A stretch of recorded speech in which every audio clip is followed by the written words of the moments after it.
There is no way to change the past. Only the future is unwritten. If you have children, love them. Love them like I love mine. If it was your fault, say sorry.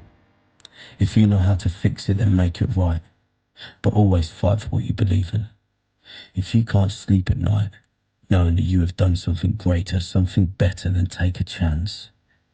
In the end, all we have is love and memories. When you take your last breath, I hope you feel it within you, and the memories you have were part of a great past.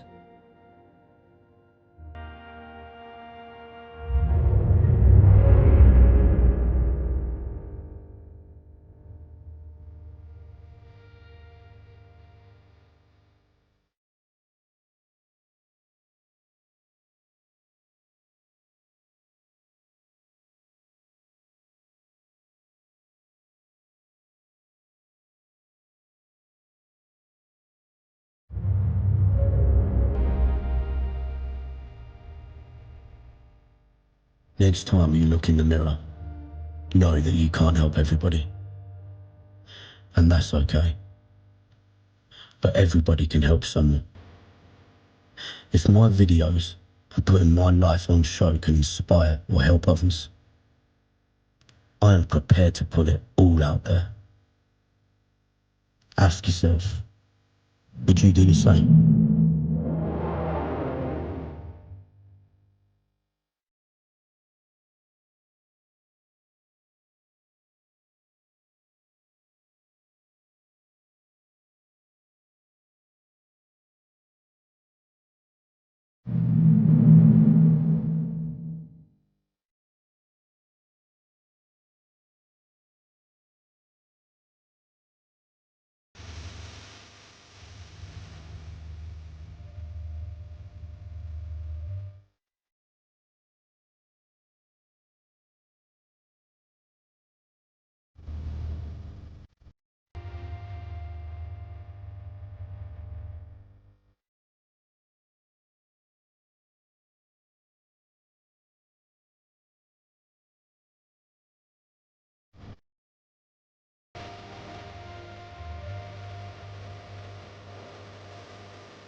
You know, filmmaking, it doesn't have to be a perfect process. It just has to connect with you. And as long as you get something from the story, then it's a beautiful thing and it's making sense.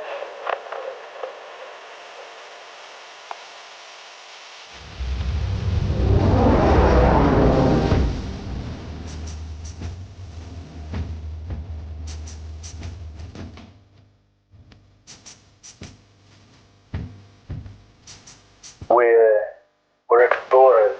We look at the universe and we look for stories to tell. We look for something, someone. We're explorers. We look at our own lives. We look at the universe and we look for stories to tell. We look for something, someone. We're explorers. Somebody who can make us look at our own lives and we look for stories to tell. We look for something, someone. Somebody who can look for stories to tell. We look for something, someone. Somebody who can make us look at our own lives and make a change, you know?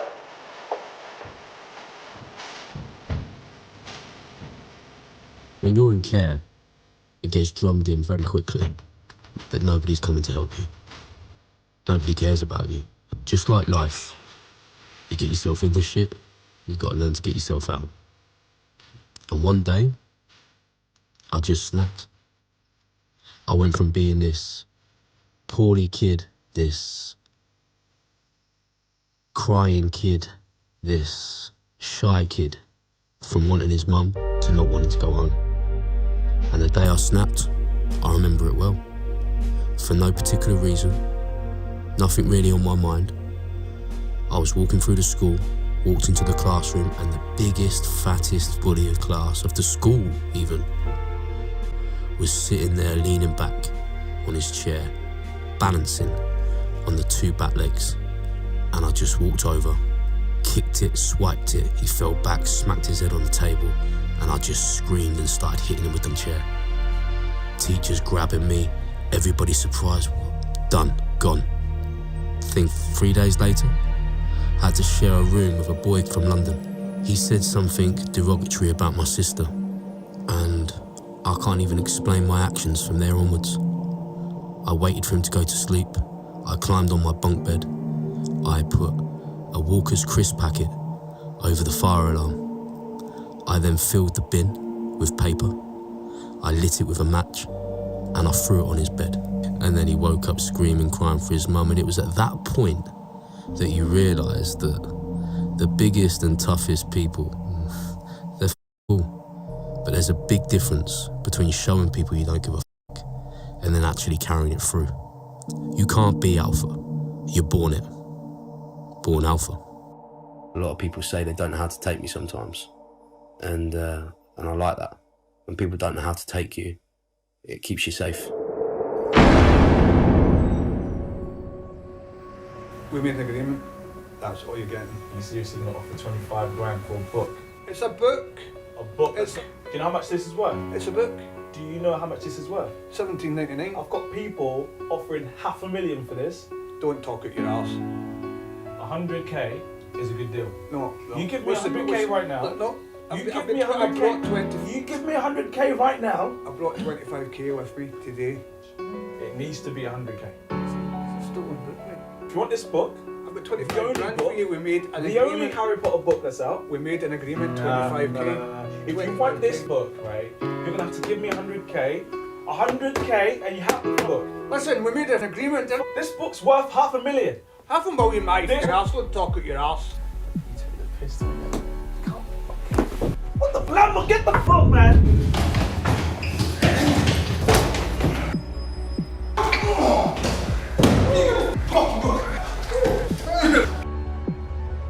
Hand off the book. You got it, eh?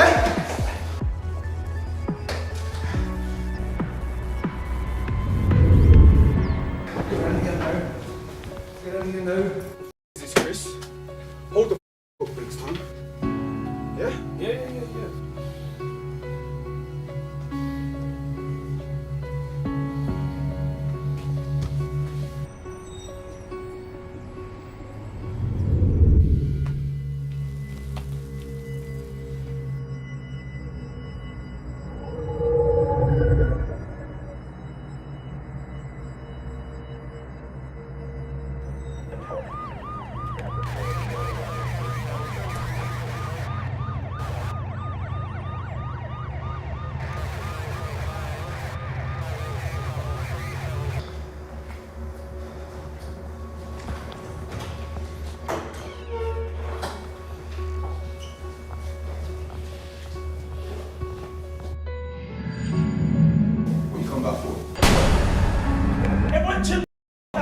Chill out. Tell him it's cool, Chris. Listen, Tell him it's cool. stop the gun away. Get rid of the gun. That's all you need to do right now.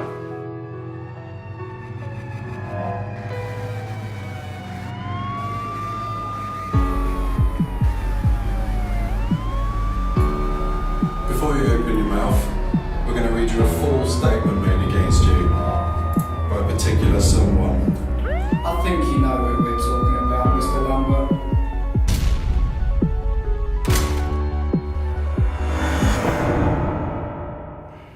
Prison.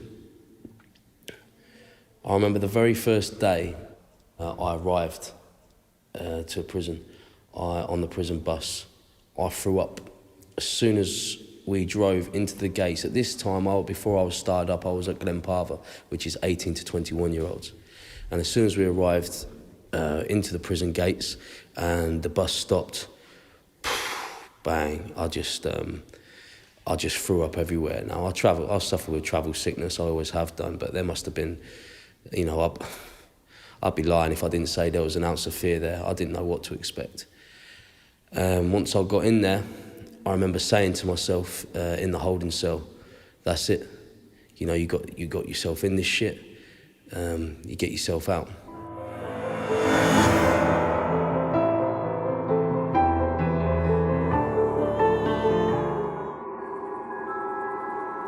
I knew who they were talking about. Chris Brown. They sentenced me to 4.5 years, but I kept my mouth shut. I thought it was a drugs deal. Turns out we were being set up by the media. I was going to do a stretch for robbing a copy of an unreleased book. Harry Potter. The Sun and the Mirror have been tipped off on this deal and was fighting for the story. They even came in as undercovers with cameras in their belts and their ties. At the time, I was also wanted on 4 firearms charges, 12 battery and assault charges, 1 attempted murder, and 1 threats to kill. And just when I thought things couldn't get anything worse, they transferred me from Glen Parva, a young offender, straight into a lifer's jail on a lifer's wing in Stafford. Oh, I f***ed up, and I didn't know my sin. I just turned 19, and the consequences were getting starred up. And let me tell you now, there's nothing glamorous about that.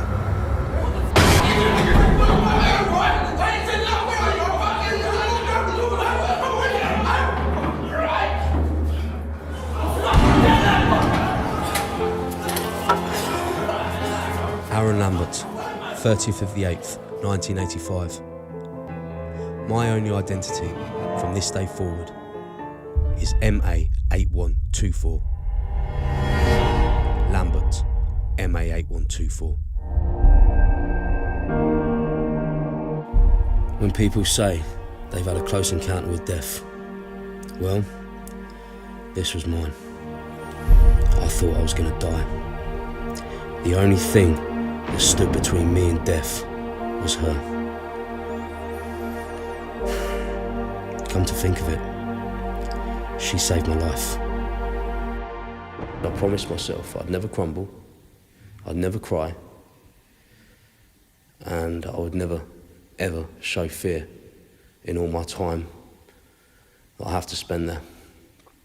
And I stuck by that.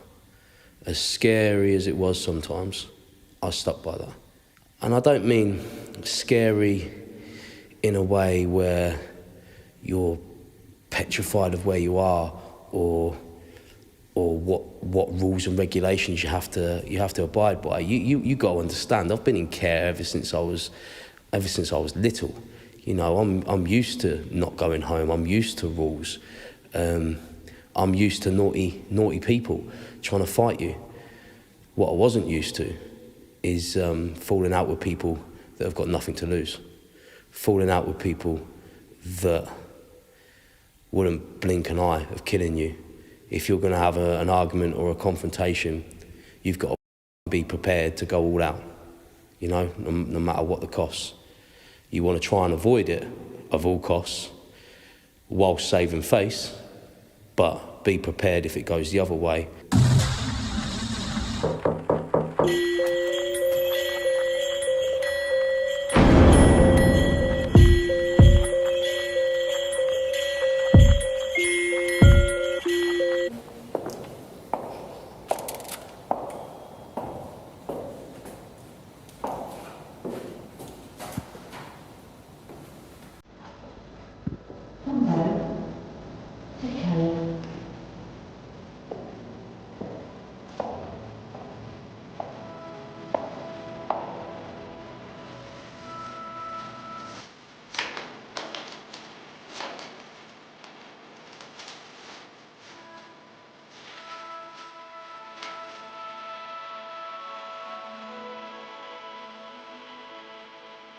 Hello, mate.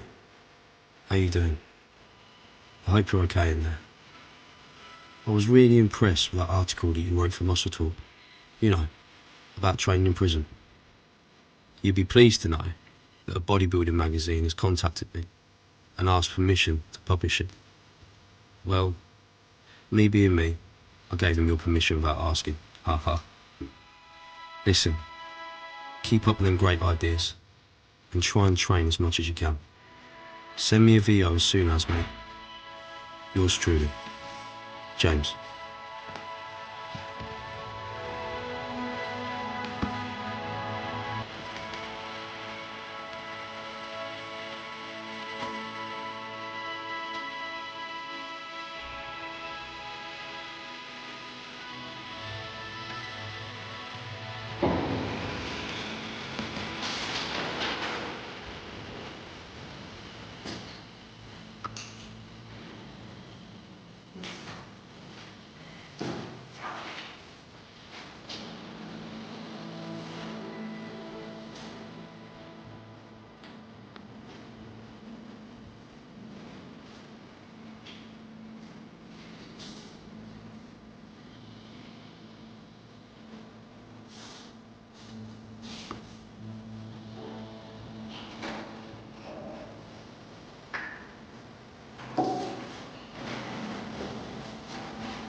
I was guilty of this, I must admit.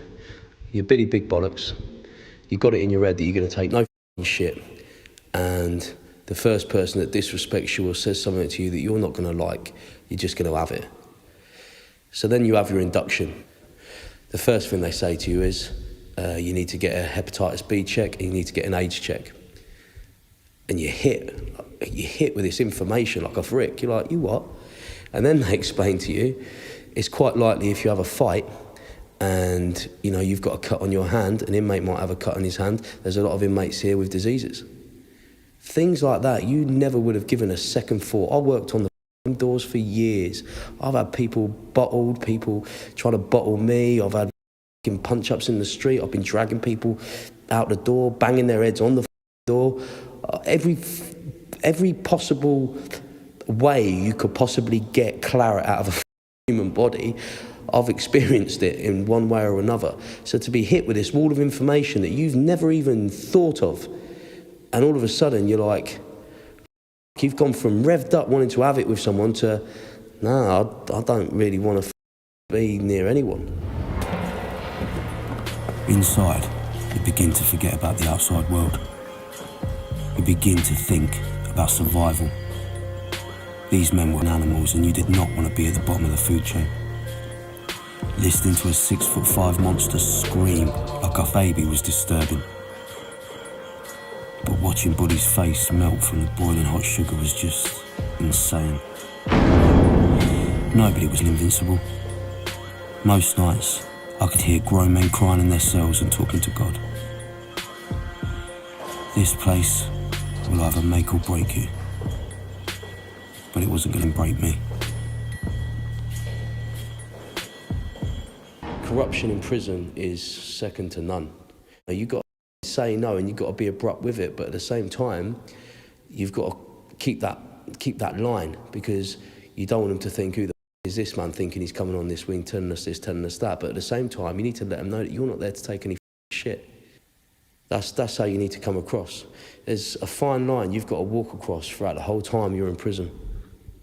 And they might say that there's rules, they may say that there's regulations, but at the end of the day, they use them when and where they see fit.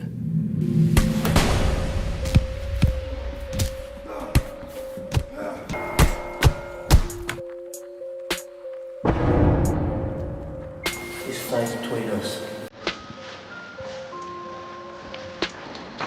Locked up in a cell 23 hours a day gives you a lot of time to think. The one thing that kept my focus was the gym. I felt like a caged animal let loose just for an hour. All my aggression, all of my pain would just disappear. It was my therapy. It kept my sanity.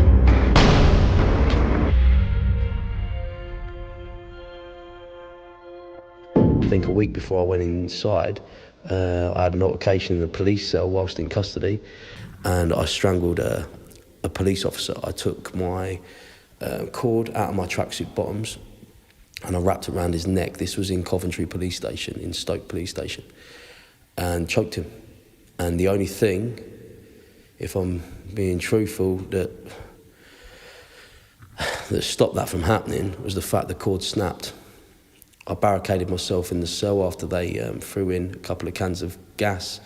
The police couldn't get in, and they threw the custody phone in there with my sister, my next of kin, on the other end of the phone, and Lisa talked me down for a good couple of hours and got me out of that cell peacefully.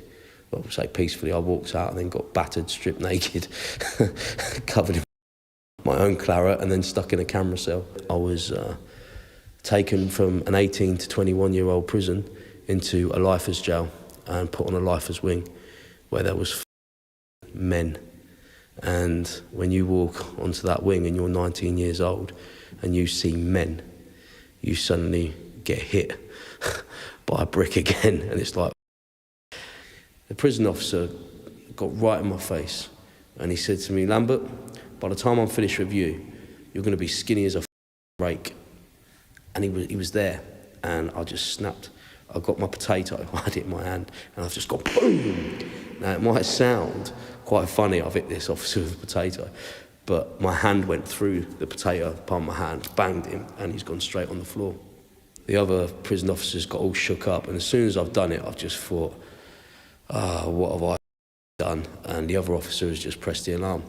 So, of course, me being me, knowing that all the officers were coming in force, me up, I thought, I'm going to do the macho walk up the stairs in front of all the other inmates while I can, casually walk into my cell, close the door behind me with a little bit of a slam, just to show them that I'm hard. And then once you could hear the officers coming in on the wing, all you could hear is, back to your cells, back to your cells. They put everyone away. 5 minutes went past, nothing. Put the telly on, Darling Buds of May come on. 10 minutes had gone past, nothing.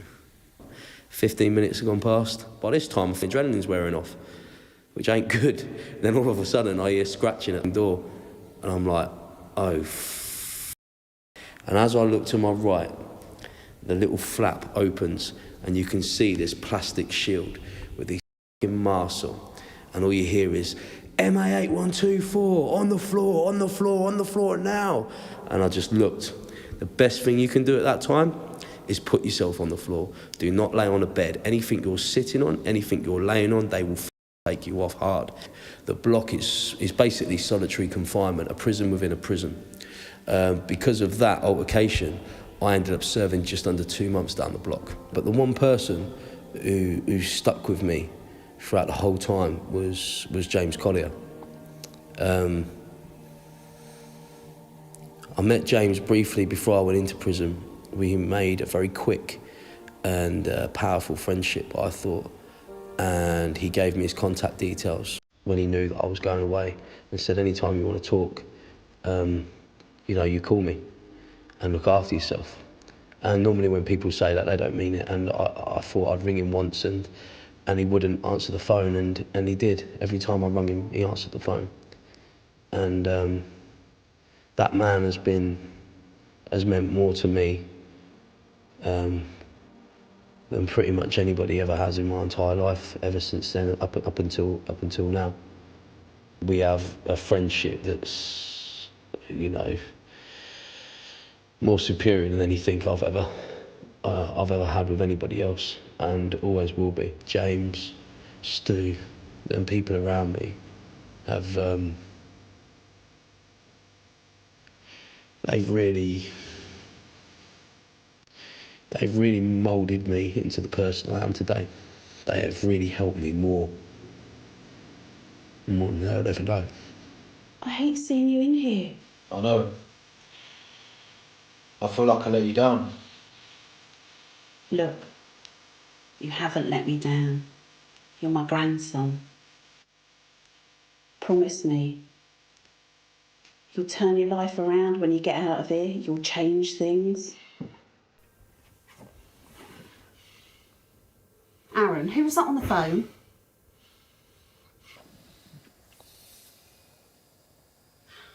Aaron, who's on the phone? It was the recruitment agency. They said they're not going to give me the job because I didn't tell them about my criminal record. So you lied? Yeah? Well, think about it now. If I told them about my criminal record, they're not going to give me the job. I can't get job seekers because I haven't paid any national insurance. I was in prison. I'll give up. Look. Right. Tomorrow, go down that industrial estate and you're going to want to come back with a job. Because I don't need it, Aaron. And when you come back, I'm going to start charging you £30 a week. Right? You need to learn how to pay your own bills. I don't need this, Aaron. That's all I'm going to say, right? I've had enough. Bye. One day you just wake up. You realise life can leave you behind. It can take you to the edge where you break, or it can lead you to a place far beyond love. In the end, this is your choice. I didn't see my grandson very much in his young years. I mean from 2, 3, 4. I lived in Tottenham at the time, and he came to stay for a few days. But I think he knew I was pretty strict. And also I think he had a special feeling because I was his only grandmother. The rapport between us, it was just me and him. His mother never allowed his father to see him. She didn't want him to know who his father was at the time. So whenever we was all together, he used to have to call him Uncle Ian. When Aarron was about 14 or 15, I remember it was the year 2001, I went to Jamaica for 3 months, and my son phoned me out there and asked me if I could take Aarron in as he was having trouble at home. I didn't know what the trouble was at the time, but apparently he'd got kicked out of this boarding school. His mother kicked him out of the house, so I took him in to come and live with me. It was funny. I remember once my friend had come to visit me and her bike had got stolen outside the front. And he went upstairs to his room and he came down with a big baseball bat. Well, I couldn't even lift it up with 2 hands. And he said to me, "If anyone comes, Nan," he said, "you can hit them with this baseball bat." And as me, couldn't even lift this baseball bat. I quite liked having Aarron there because I was on my own. So it was sort of somebody to look after, I suppose. Except that he told me that he liked pasta. So I didn't realise, but every night I'd made this pasta till he got fed up with it.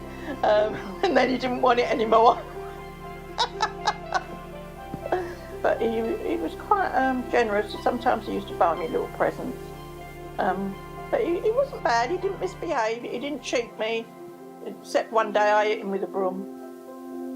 Because he was, I've forgotten what it was he'd done, but I know I hit him with a broom which shocked him. I just caught his legs, I think, with it. When I hear the name Aarron Lambo, there's a few choice words that come to mind, but I'll stick with good friend. Aarron looks at life in a very different way to most of us. I think any of his friends will acknowledge that. I think even Aarron won't acknowledge that. But he is a good friend. To be honest, it's nice that I've done something from a guy that could have gone down, the wrong path. Or nice that he feels I've done something for someone that could have easily gone down the wrong path when he came out of jail at that time, because he could have easily fallen in with some bad characters. It was before he went inside for the book incident, shall we say. I met him down the gym. I was introduced to him down Ultra Body's gym, where I was training at that time in Kettering, as this young lad with a good physique, and he did have a good physique for his age. And he was I thought, he's a bit of a cocky little shit, and and he was. And then, bumped into him a few times down the gym later, and then we sort of just became friends, like you do with people down the gym. Got chatting, and then he he got arrested, and then it was obviously in the newspapers. And I remember chatting with him because he was on about doing a runner. I mean, this 18-year-old lad was on about doing a runner away around Europe or something, thinking that, that it'd be okay if he went on a runner. And I said, "Mate," I said, "you've done what you've done. You're in trouble. You just got to suck it up. You're young, you'll get past it." And he listened, and he ended up doing it for 2 years or whatever he did. I don't know whether he's grateful for that advice I gave him or not.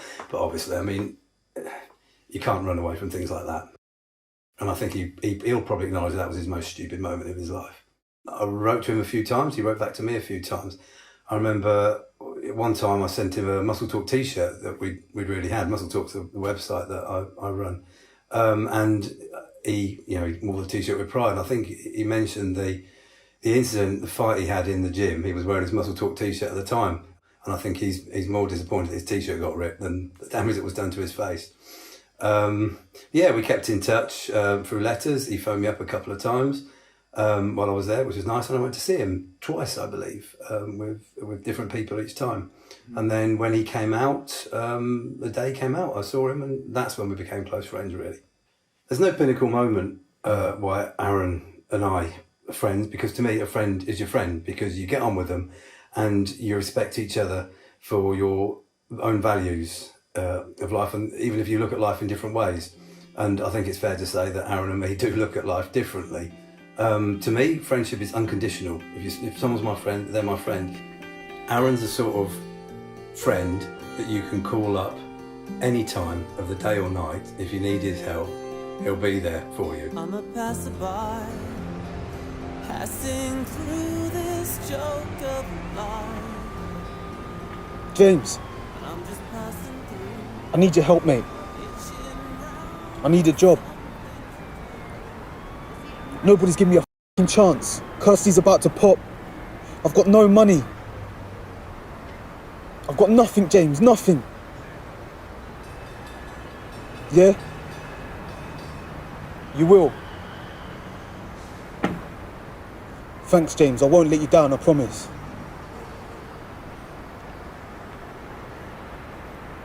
I'll come by the office. Thank you, James. Thank you.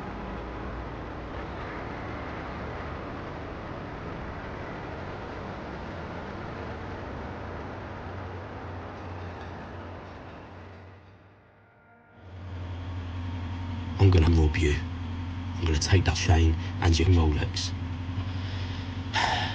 No, Aarron. What are you talking about? Kirsty needs you. The baby needs you. We'll end up in jail again.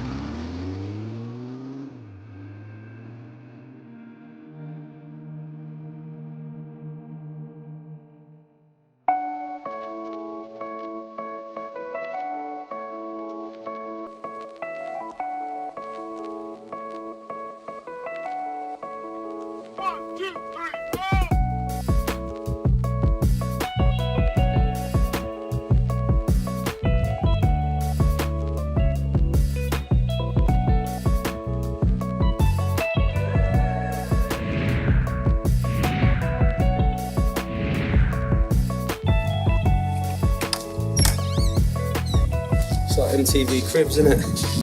That's Aaron Lambo and Kettering. That's about as good as it gets. But let me show you what I've got. This is the famous kitchen where all the magic happens. This is my baby right here. This is the what I call the Alpha-mobile. Driving, thinking, assessing the day, driving. Oh, I'm going to stop here. Why am I stopping, you may ask? Well, if you come around closer, I've got a cup holder. I can just reach down there, have a sip of my protein drink, Alpha Trilogy. Where would you get that, you may ask? Go on alpha.co.uk, put that on there, assess the day, carry on, do my Lord. And then when I get really stressed, boom, I've got the MV Augusta 312R. Now, this is one of the most limited edition bikes that was ever made. It's actually featured on Batman. Is it Batman Returns? I think so. The reason why it's called the 312 is because it's the only superbike ever to be recorded of doing 199 miles per hour. And 312 is 312 kilometers per hour, 199 miles per hour. It's the Augusta was the first brand to do the floating swing arm. As you can see, there's nothing there. It's a single side, and it was the first brand to ever do the under-seat exhaust. Ducati, other bikes of companies have copied them since. And then we've got a Triumph Rocket 3. Now this bike has a 2.5 litre engine in it. This is the biggest engine to ever go on a production cruiser bike. The reason why I bought this is a 2013 plate, or 2014. The reason why I got this is because they stopped making these. So now these are collectibles. Everything I buy, yeah, it's a bit of an ego boost, but there's always a reason behind it because they're going to be worth money. This bike, they only made a certain amount. This bike, they've now stopped making. Now this is the Ford Focus RS, but this one, they only made 2,000 of this particular model. Hey, this is my luxury car. I have to be practical, you know. I've got 3 children. You know, you need your 4 doors. This is the BMW 5 Series.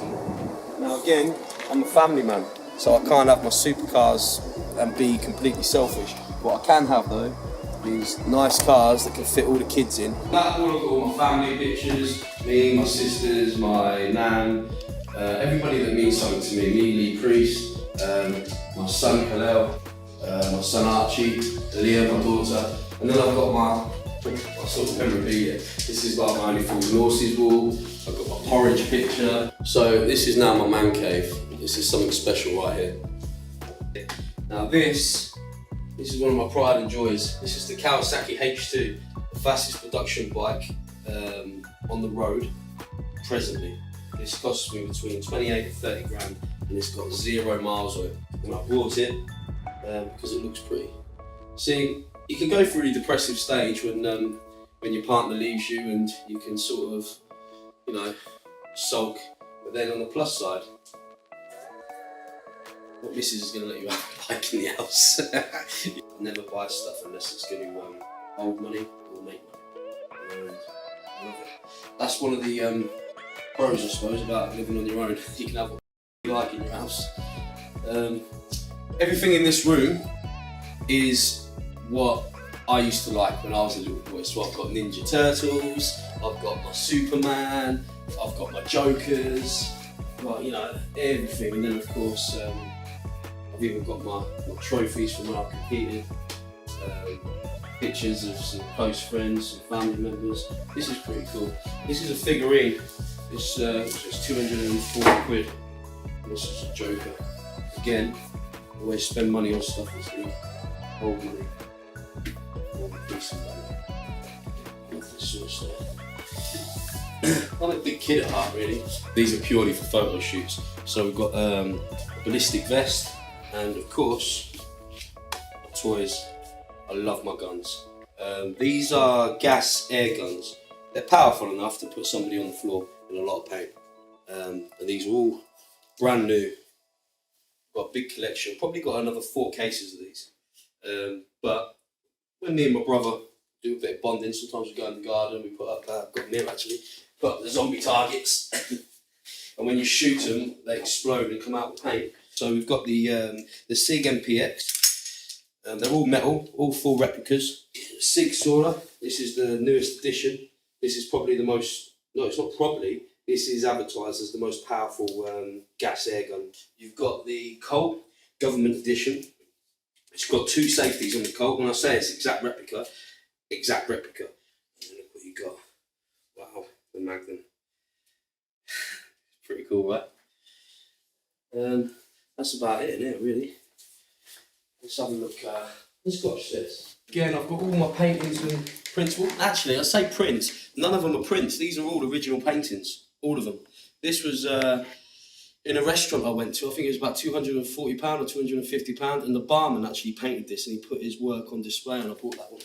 It was about 6 months later in the same restaurant. Some woman was just about to give up making art, and she had these 2 pieces in that restaurant, and they were about £300 each. And if you look at it closely, it's actually paper mache, and you can see the newspapers, and she's painted over it onto an actual canvas. So they're originals. So you can't go to like B&M or just any store and buy this. These are originals. And I don't know. When you spend money on your house and have nice things instead of being flashy outside, it gives you a bit of pride when you come back home. You know, it's more every time you wake up, you see nice things. I don't know. I think that anyway. Well, this is Archie's room. This is the best bed in the world. Look. How can you not want a tractor bed? Huh? This is just, again, if I was 3 years old and I had a tractor bed, it's like having a real tractor in your room, isn't it? It's like when you're 3 years old, if you think there's a transformer in the woods, there's a transformer in the woods. Nobody on this planet can tell you any different. You've seen it, you know what I mean? Imagination is brilliant. This is Leah's room. We're actually, as you can see, redoing it, hence why there's a lot of stuff that's been taken out and it looks a bit bare at the minute. And this is the kids' bathroom. My bathroom. I love this room. I've got one of them sort of waterfall showers. Walk-in wardrobe. A bit messy, but that's what happens when you're a man and you live on your own. And then you've got my room. Just got this bed. Love it. It's like a velvet feel.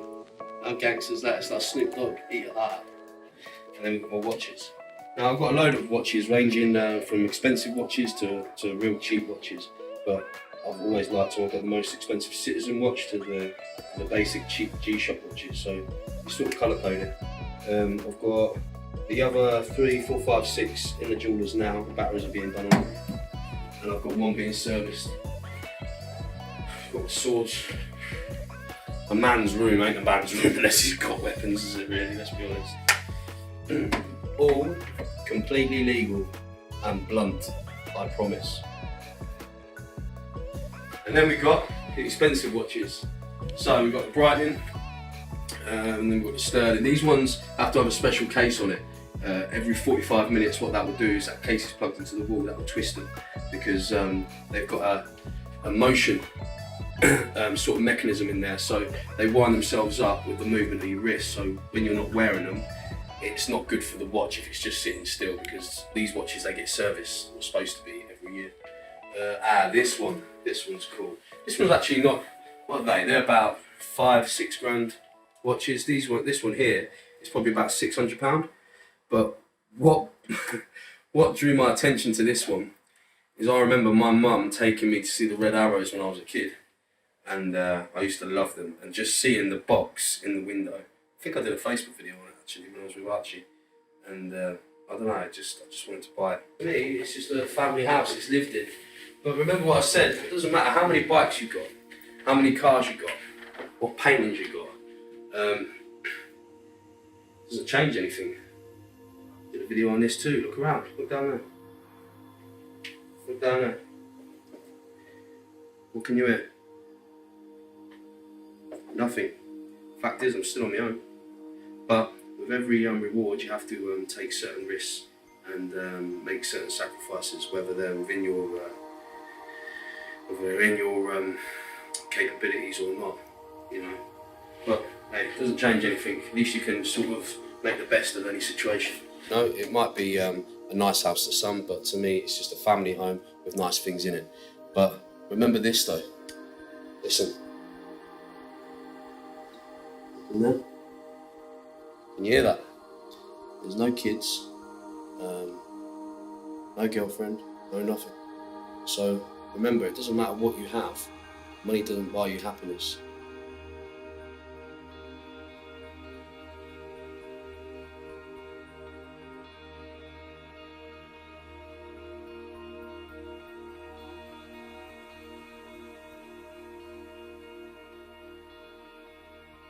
I was a little late dropping my daughter off, so my mother decided to call the police. There's fathers out there who don't give a shit about their children, let alone seeing them. And she goes and does this. Thank God for that baby seat. I was willing to do whatever it took to stop them taking her. My word means everything to my little girl, and I will die before I break it.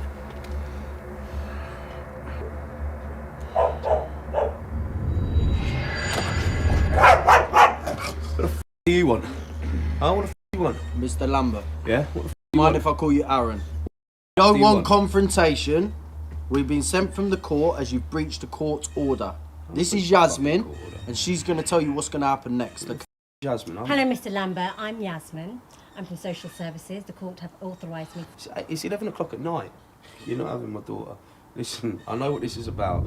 I want you to resolve the situation as peacefully as possible. Okay? I'm having my daughter tonight. I haven't kidnapped her, and I'm dropping her off tomorrow. He's got kids himself, but an order's an order from the court, and we have to follow the law. You're not having my daughter. Aaron, you're not having my daughter. Calm down. I'm calm. Calm You're down. not one coming We do to not my want a confrontation. We're following the court order. Okay?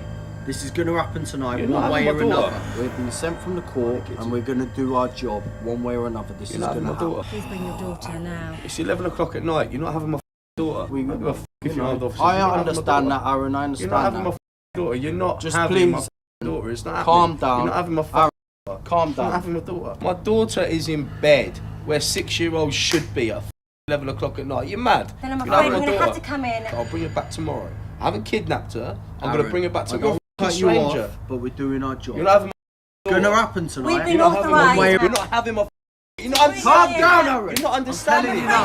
Calm down, Mr. Lambert. are you going to do? Calm down. Can you take him in the house before this gets out of hand? They're saying that I've kidnapped my daughter. I haven't kidnapped her. Mr. Lambert, you really need to calm down. Give me 1 minute and I'll try. You have 1 minute. You have a minute. Just take him in the house. Give me 1 minute, okay? Aaron, please. Please. Look at me. They need to have her. Okay, listen to me. Listen to me. Please calm down, okay? Please calm down. Please calm down. They're not having her. They need to have her. They're not f***ing having her. They need to have her. Look, Aaron, listen to me. Please calm down. They need to have her, okay? Please just calm down, please, okay? I promise. Please calm down.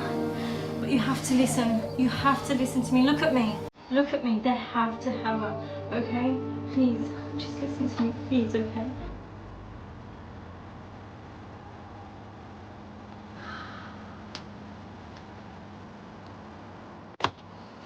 Okay, I'm not sure what's happening, but I'll try and sort it. Just give us 5 minutes, okay? Just give us 5 minutes. Thank you very much. I'll try and talk to him. Yeah, we appreciate that, okay? Just as quick as you can. Keep him calm, and the situation won't get out. Thank you very much.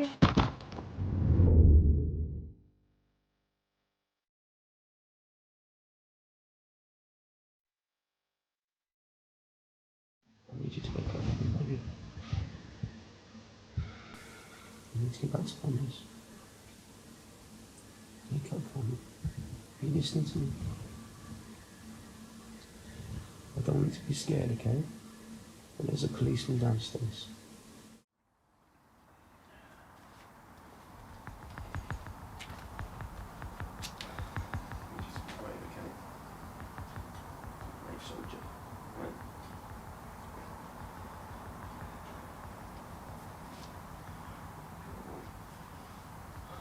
I'll take her to the car myself, right?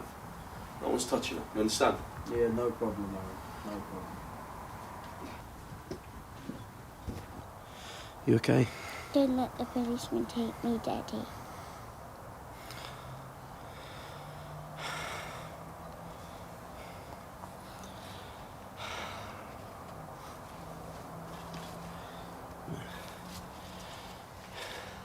You heard her, mate.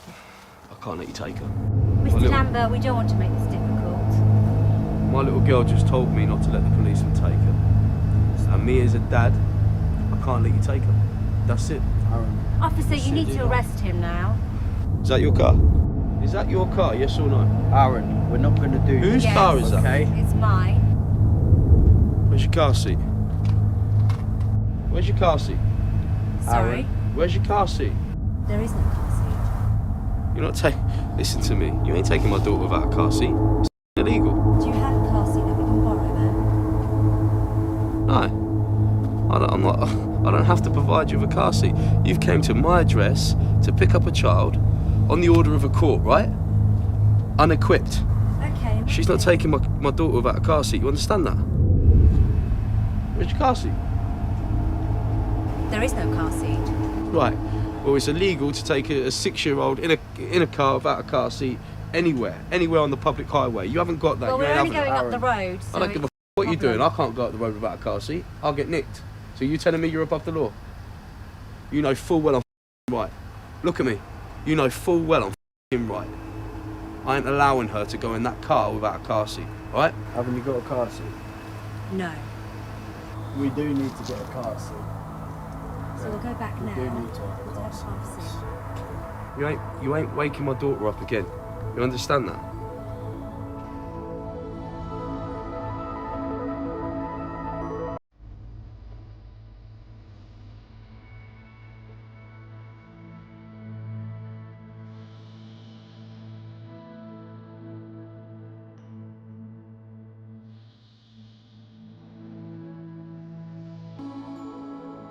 And we grew apart because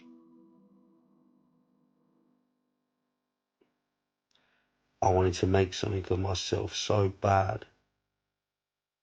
I was that desperate.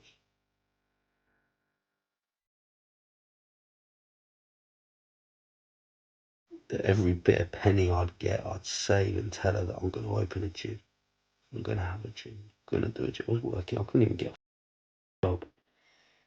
in a warehouse for an agency, and she's there looking at me like, yeah, whatever. But she never used to say that to me. She used to give me some sort of belief. And even our rent money, I would just buy second-hand equipment and put it aside. And she'd go mad, and I put the gym first before everything, before my daughter at the time. I didn't have no money. She was the only one working at the time. She was paying for everything, even at Christmas, or that Eminem song. I even had £1,000 one Christmas until someone broke in the store. That happened. Your mum bought loads of Christmas presents one year and told you some of them were from me. It's true, that happened. And I put everything first, but if I didn't do that at that time, it wouldn't have started what I ended up having now. And then with Lindsay,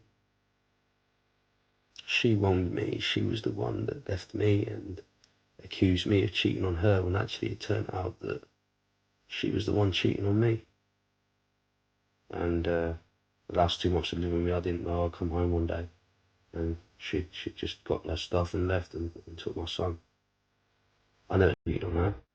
I worship the ground she walked on.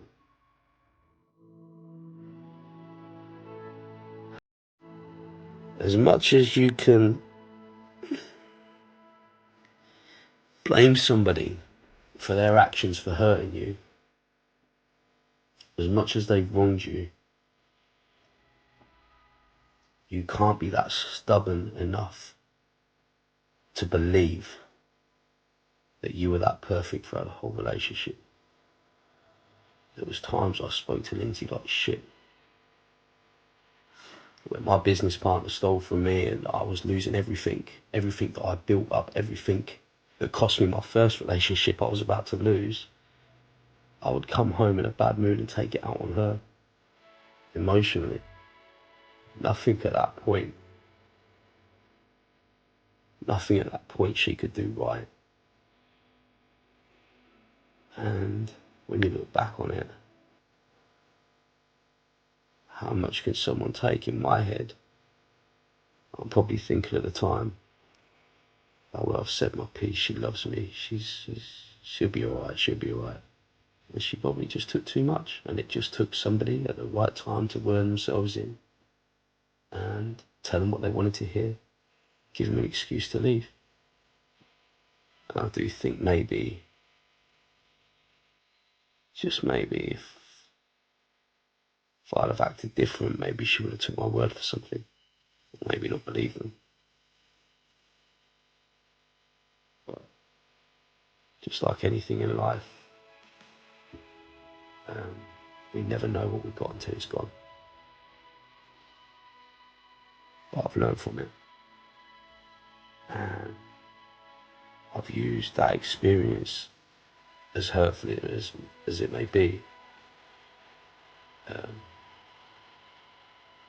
to rectify that for any future relationships, and in general for the way that I act.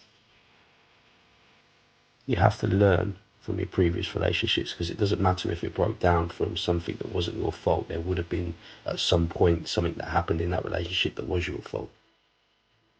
And if you can learn from that, then maybe you might be happier in the future with somebody.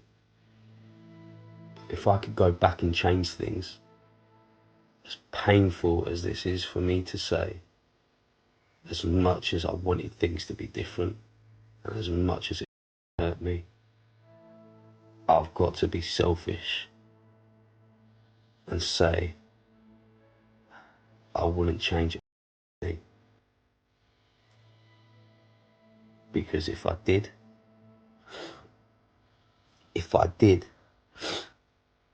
I wouldn't be where I am now, in a position where my kids never have to worry about a bill.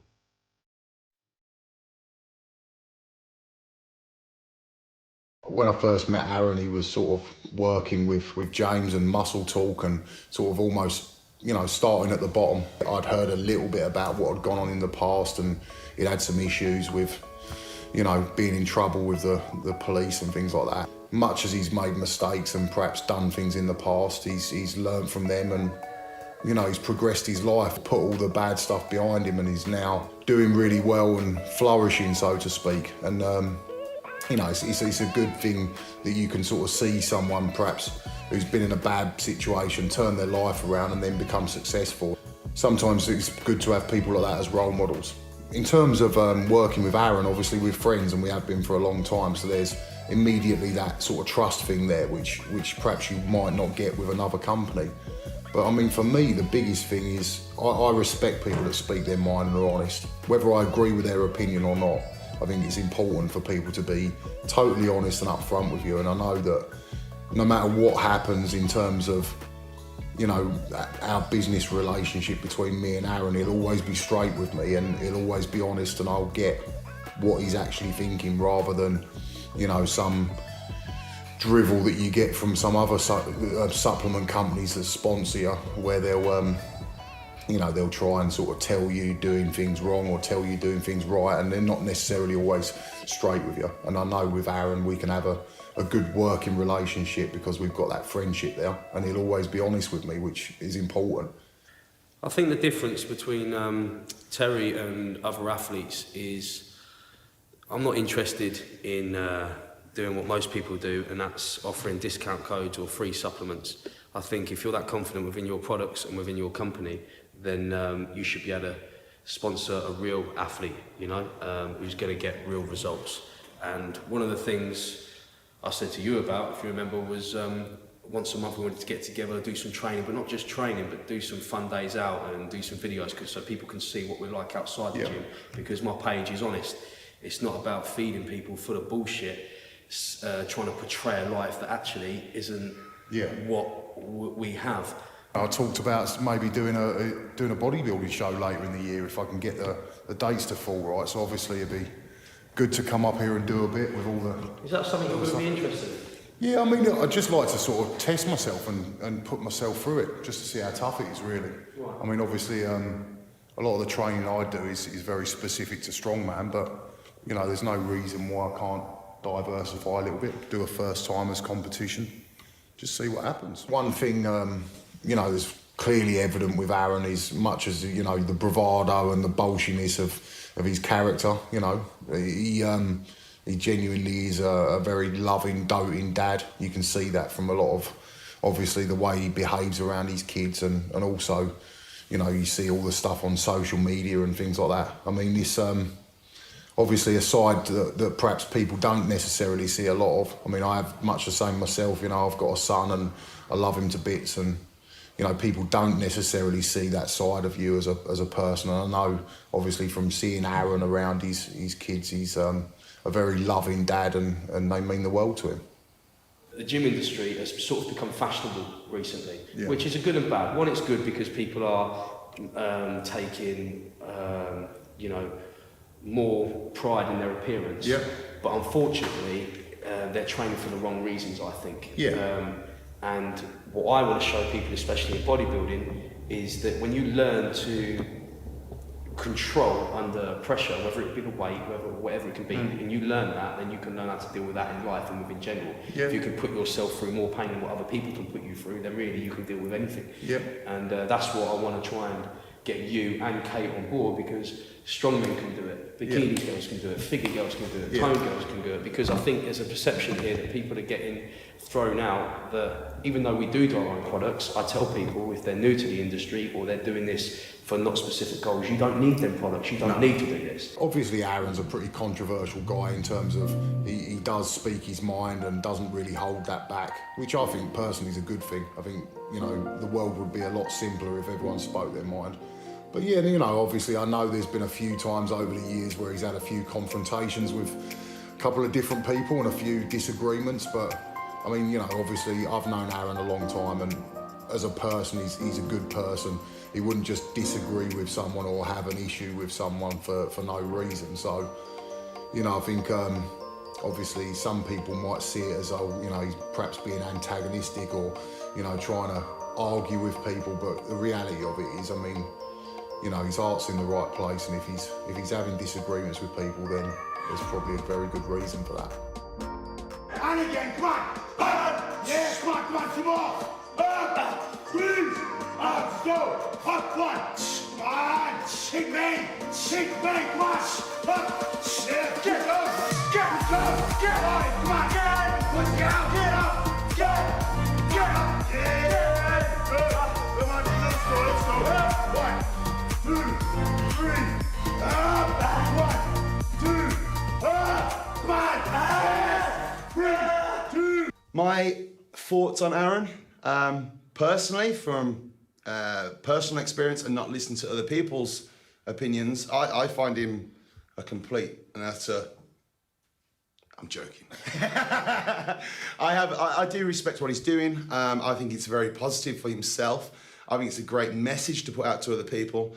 Yes, he's had a history. Yes, he's had a past. Yes, he's pissed off some people, which we all have. And the fact is he's turning the negative into a positive, and he's doing something productive with his life. I think it's absolutely fantastic. I have no negativity towards Aarron, towards anyone else. For me, I always take people as I see them. I've learned from past experience that people tend to judge people before they actually get to meet them. Hey, come on. Yeah. Show me what failure is. Hey, come on. Show me. Up. Hey. Okay, let me show you now. Let's go. Come on. Show you what failure is. There. Get. Get. Come on. Again. Hit my hand. Again. Head up. Hit my hand. Come on. Up. Hey. Up. Come on. Hold. Hold. Higher. Up. 4, 3. Higher. 2.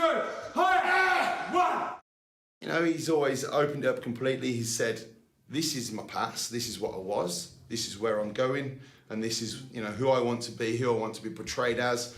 Judge me on my own words and not that of other people. Come up and see me, then form your opinion. Again, hold you. Up. There you go.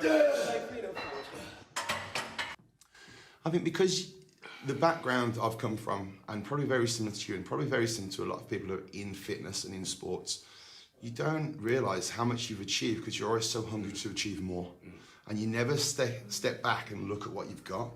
There we go. Don't worry about that lock. Punch it and then straight down. There we go. Punch it, straight down your collarbone. Up, again.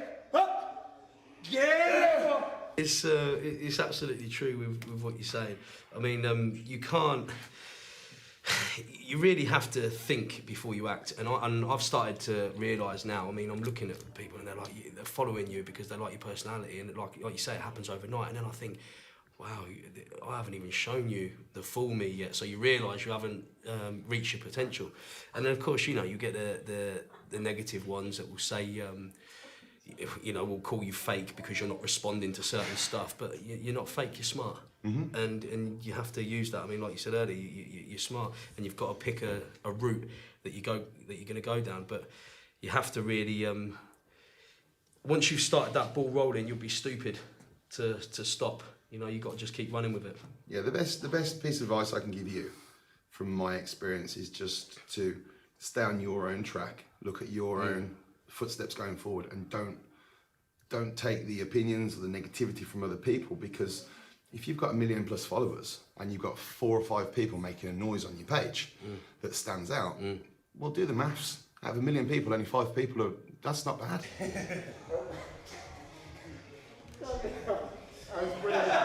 I'm completely powerless right now. Nothing I can do about it. That's fine, mate. It's like the conversation in the Battle of the Somme going over the wall. Yeah. Didn't anyone think before they go over that wall, they go, listen, Gov, that ain't a good idea. Why don't we go round? Because this clearly ain't working. Why don't we go round? Yeah. Because if we're here and the enemy is there, you're going over, they're shooting you. Why not just go? Yeah. Go round. Do you know what I was always interested in? Braveheart. You know Braveheart the movie. Yeah. Mate, his tactics, his war strategies and stuff like that. Crazy. Well, see, that's where it all starts from. People that aren't scared to think outside the box. You keep following orders and going through the same shit. What happens? Just like life, you end up just yourself in the firing line. You think outside the box, and people think you're a genius all of a sudden. Yeah. Well, we're not. Like We're same not. with me in We training. were forced to do that. I'm thinking outside the box. Yeah. Oh my God, you're a genius. Based on a lot of truth, though. What's that? Why not? How do you know? How do you know?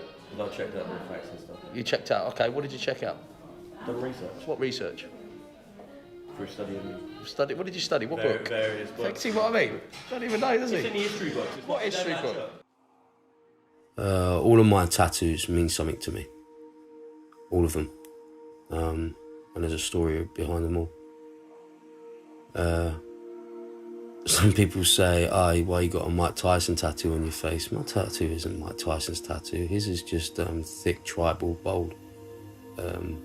Mine's a completely different design. It covers half of my face for a start, not just around my eye. And it's detailed. Now, I'm a history freak. I like my history, I like my wars, I like my battles. And I like learning about different things and different cultures. And one thing that's always fascinated me is the Maori warriors. And that's the design on my face, Maui. I mean, these people, sometimes they could be outnumbered by 1,000 to 1.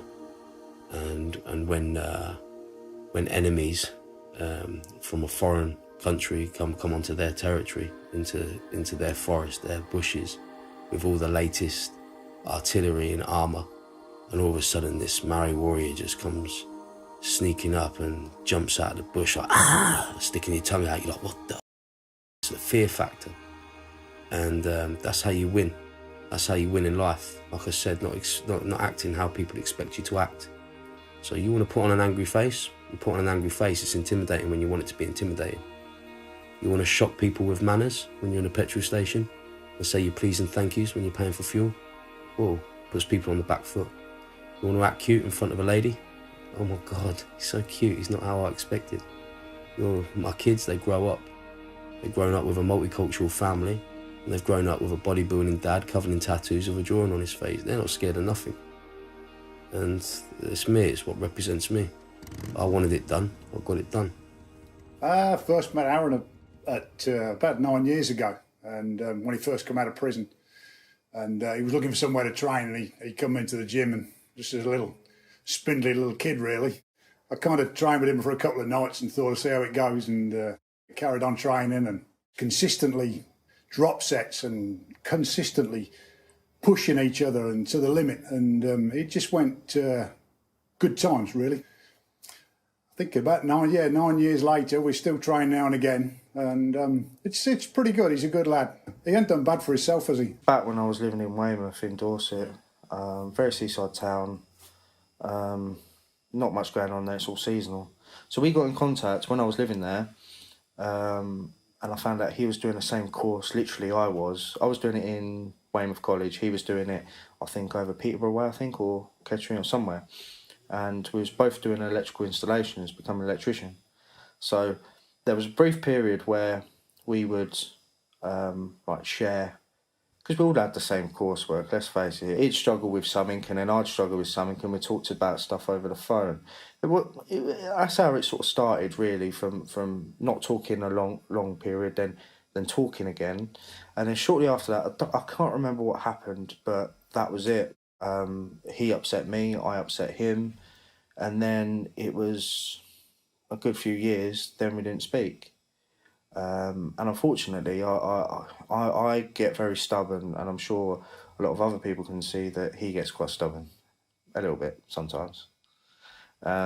So when he came down to visit Dad and our stepmum Fran, there's times where I would go to the pub or I'd go play darts, go meet a friend, and didn't want to be around him, didn't want to see him. Became a friend actually, this guy called Stephen, his nickname was Budge, and got chatting to him. He's from Scotland, and he was into his training, he was into his bodybuilding. Now, there's a side to Aarron that not many people know. When he was younger, that he was very... He's naturally funny. Like he's a little bit dopey at the same time with certain things he says, especially if he's in a relaxed environment, comfortable around people. He's a little bit dopey, and this guy reminded me of him so much. So after chatting to him and speaking to him and that, I remember calling Aarron and just saying, "Look, Aarron, how are you, mate? I haven't spoken to you in ages. let's talk. You know, at the end of the day, we are brothers. Brothers mean something, you know, blood is thicker than water. So in the end, we just spoke.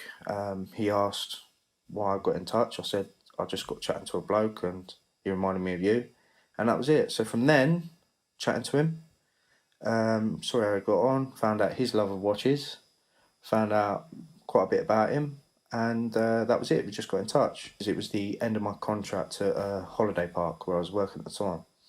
And he told me, he asked me, do you want to come up, live up with me? We'll get you a job up here, because I know James and other people who's got office and always need staff. So I said, okay, well, I'm going to leave it with me because I want to try and find my own way. I want to sort of see how I get on. In the end, I couldn't find anything. So I just said, Aarron, you know, that offer you asked me, yeah, can I take you up on it? And then from that, I just left Weymouth with a suitcase, not a massive one, just probably a little bit bigger than cabin size, a rucksack, and a pair of my roller skates from years ago when I used to do roller hockey. We got on very well.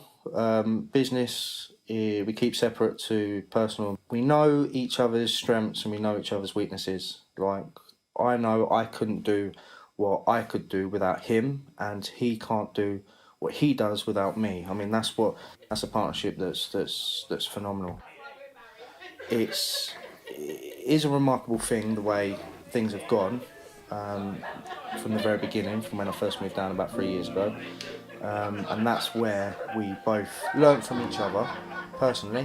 When I was around him, he was around me. I think the one thing that I'm most proud of about Aarron is his sense of achievement. He knows what he wants and he goes out and gets it, and he's proved that countless times. I remember him saying to me once when he got out of prison that he was going to have a gym by the time he was 30, and he actually went and done it.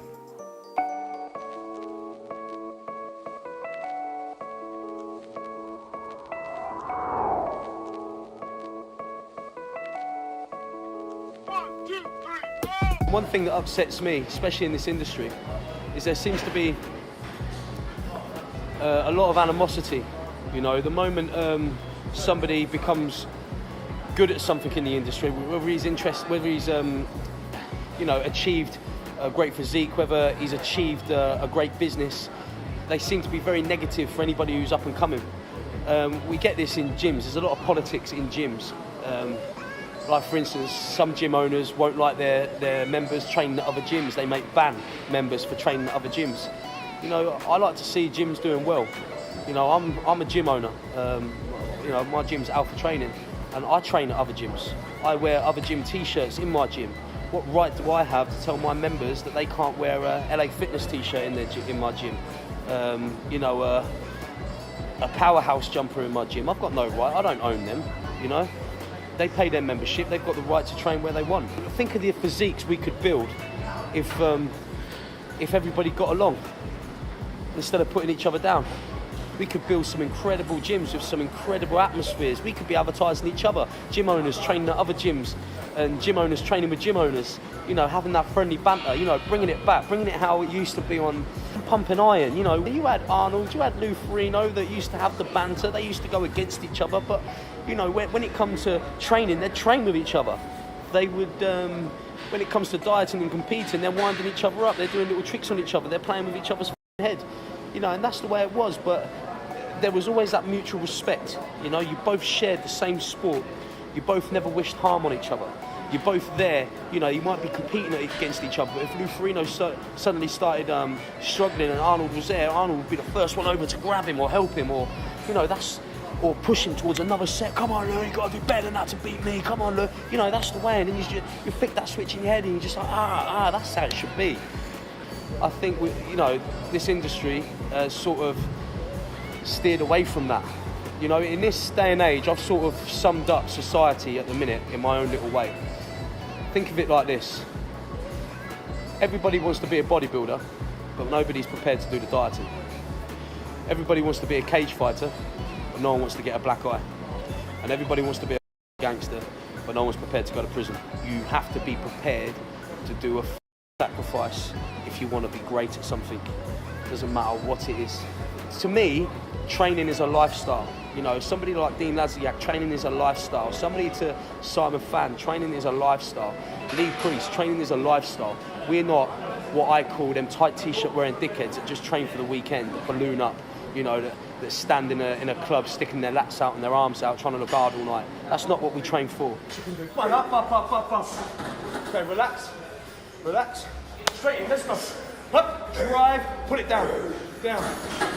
Control it on the way down. Up. Drive, down. Down. 2 more, dig deep. Up. It's cost me relationships. It's cost me not all of my children, but it's certainly cost me one of them, which to me is that's just as bad as taking all of them away. And it's cost me a lot of hassle, you know, and mental abuse, you know, more than anything. It's cost me friends.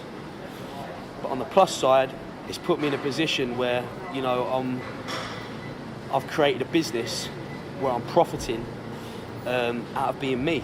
My product is me, and I help people, and there's no other better feeling than that. But then you've got to look at the sacrifices what I've lost. You know, you get a lot of people that say, you know, I don't give a shit, me, you know me, I don't care. No, they do care. They're the ones that do care. You know, I've said things people aren't prepared to say. I've talked about subjects that are very controversial.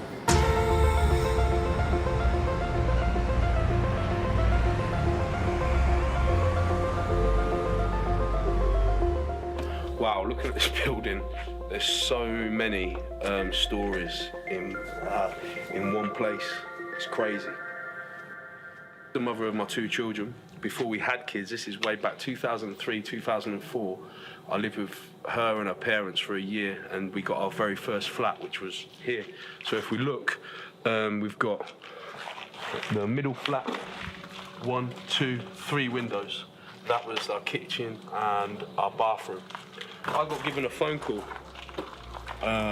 one day. I was doing some debt collecting, I was working the doors, I was doing some silly stuff, constantly trying to prove myself to the wrong people.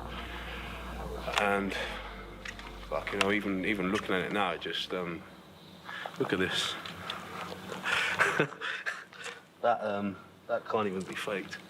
Man, when I used to do the debt collecting and the door, there was one job I got given, and you couldn't even write it. I had to collect some money off somebody. And he actually happened to live in the next block. So these 2 here, 2 separating blocks. You've got probably a wall going in there. That's the entrance to that one, that was the entrance to mine. So I lived there, this guy lived here. The guy knew I was coming. He knew I was coming.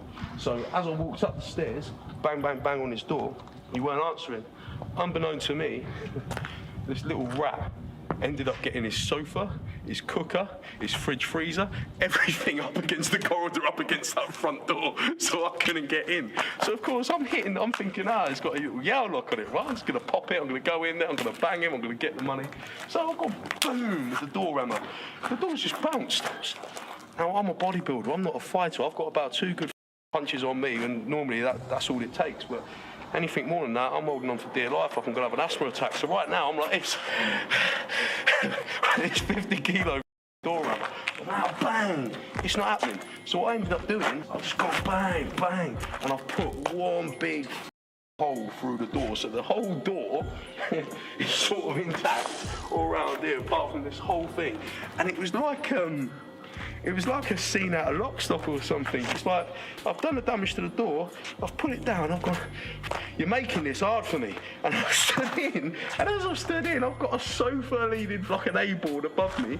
I'm looking, there's a cooker, there's a fridge freezer, there's coffee table, anything you could think of he's put. And he's over there, sort of, I'm calling the police. I've got to go in now.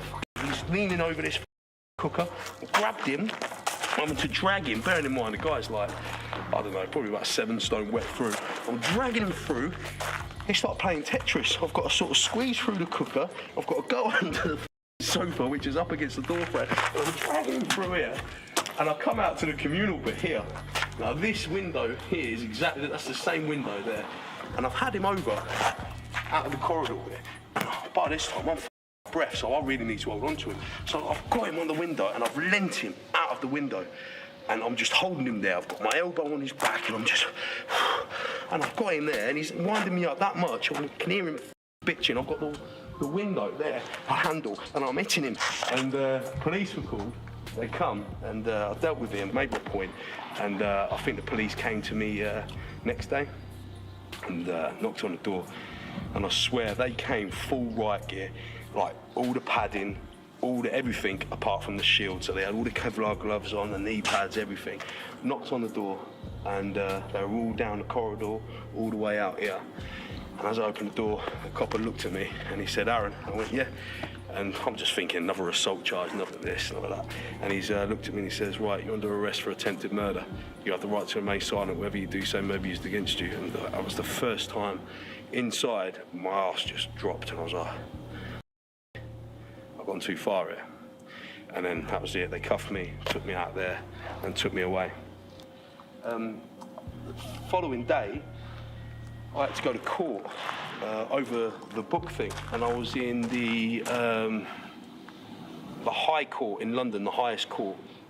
They took me there. I had an injunction put out on me that I weren't allowed to reveal any secrets, even though I didn't even know anything about the book or anything. It weren't even me. They said, "Well, before you even say no comment or give us a statement, Mr. Lambert, we're just going to read you Christopher Brown's statement."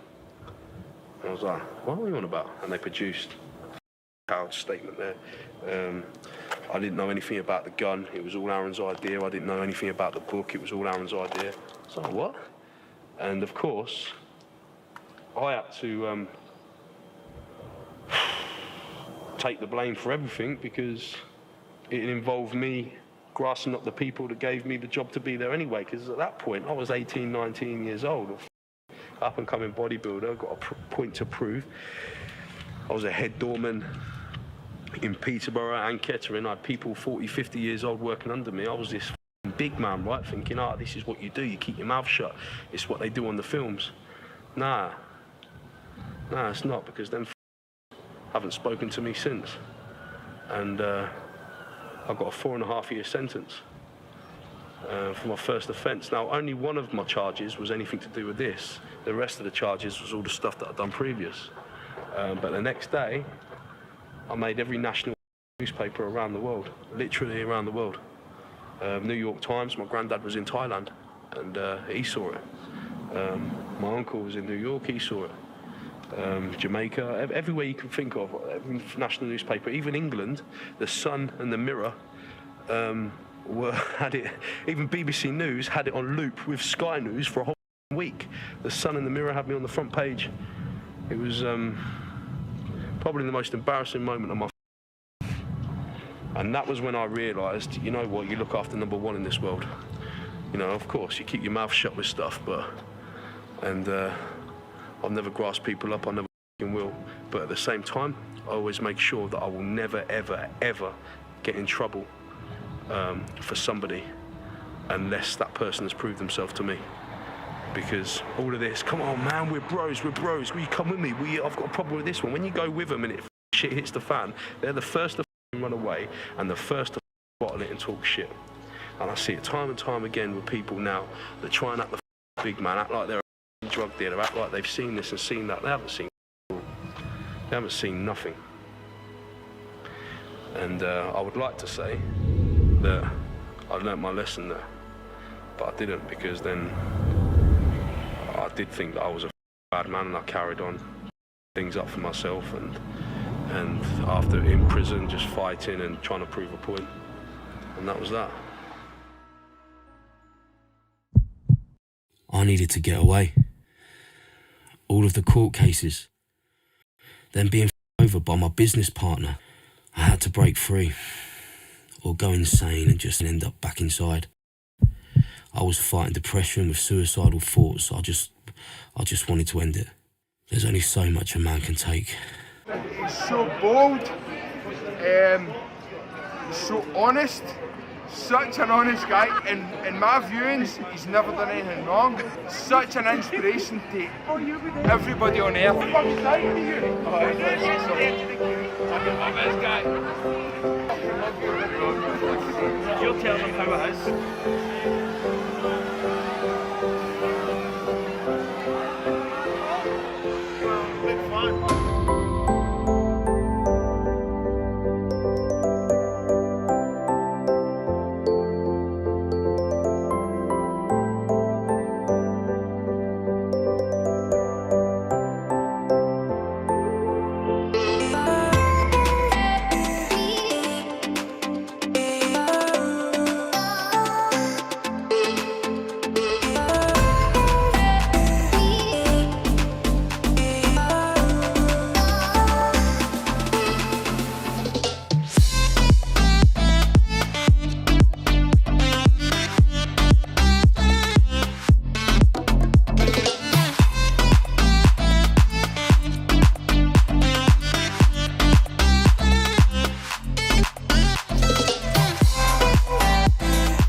I've suddenly learnt recently that I think it's best to let the people close to you, it's the ones that you've known the oldest, but that doesn't stop you from giving new people a chance. You can't go through life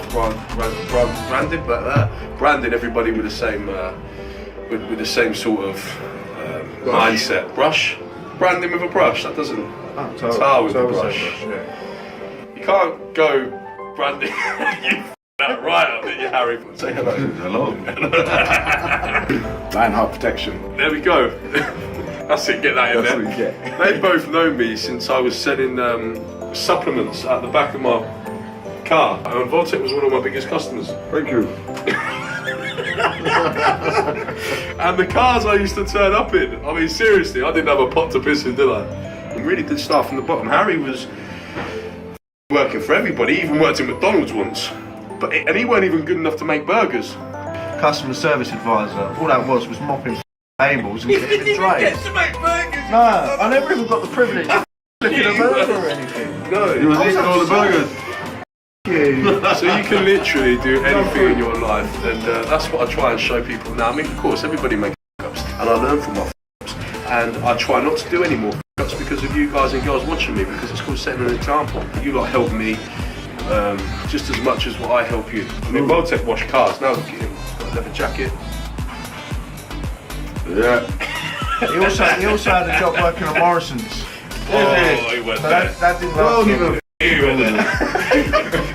Voltec used to be head of security at Morrison's. No, but to be fair, it was a good job. You know, you got holiday pay. You got a special CIA badge. CIA badge. CIA. And now you feel, after you've done that Morrison's experience, you can do anything in life. You feel that, don't you? Oh yeah, I'm thinking to upgrade to Tesco now. Every little helps. And Asda's. Enjoy life. That's it. I've trained a baby.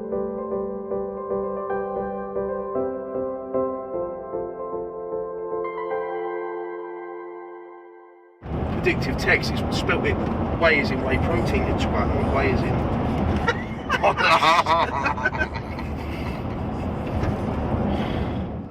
The police videos on social media is recent. You have to understand is I've been dealing with the police for 17 years. So I know how far to push them. I know about my rights I've learned along the way. So the recent stuff, that isn't where it's all come from. There's a deeper and bigger story behind it all. I know how far to push things, and I know my rights and what you're allowed to do and what you're not allowed to do. And I've always been one, I don't mind rules. I haven't got a problem with rules when rules are for everybody. But when you try and tell me something, but you let others do something else, that's not happening. And I stick up for myself, and I stick up for my own rights, and I stick up for other people now. I only know how to deal with things the right way now because I've spent so many years dealing with things the wrong way. And from that experience, that's how I'm able to show a lot of restraint and patience. And with that, created the following. And now with the following, I get to do the best thing in the world, and that's help people. And I've managed to make a career out of it. People are always scared of what's different. And I'm not scared to talk about subjects that other people won't. You know, It's my opinion. I'm entitled to my opinion, just like everybody else is. I never have been, and I never will be a yes man. I'm interested in my life, the ones I love, and if I can help other people along the way with my story, I'm not going to change being me. I'm not going to lie. I'm Aarron Lambert. I say what I want to say, think what I want to think. Nobody has ever or will ever tell me or make me do any different. One day you just wake up. You realise life can leave you behind. It can take you to the edge where you break, or it can lead you to a place far beyond love. In the end, this is your choice. I only hope you wake up too. Thank you for sharing my journey. Now it's time for yours.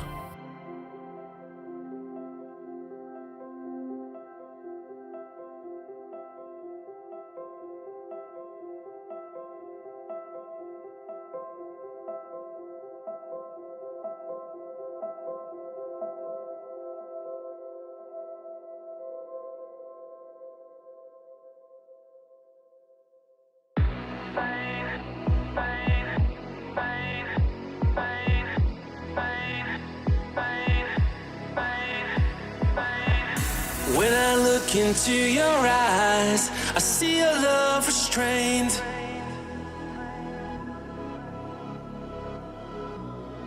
But darling, when I hold you, don't you know I feel the same?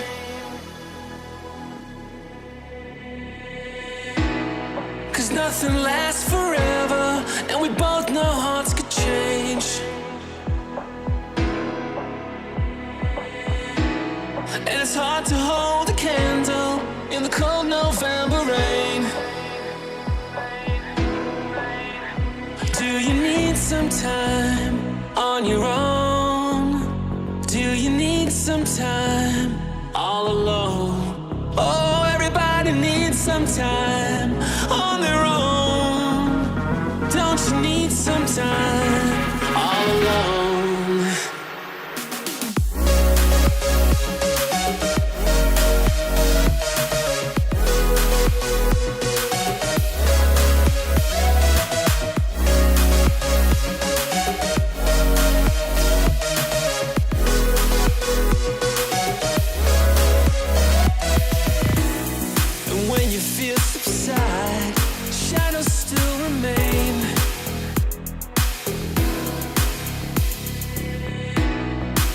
That you can love me when there's no one left to blame.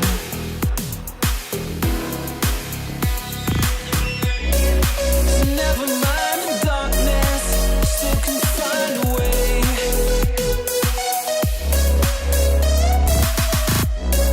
Cause nothing lasts forever, even cold November rain.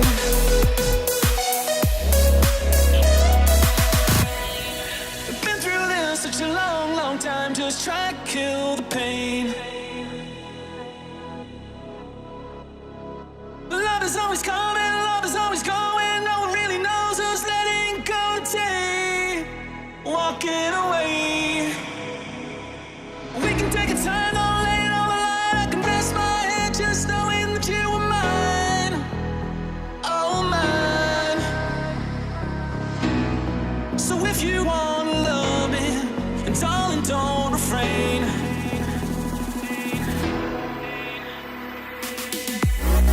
I'll just enter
changing without me.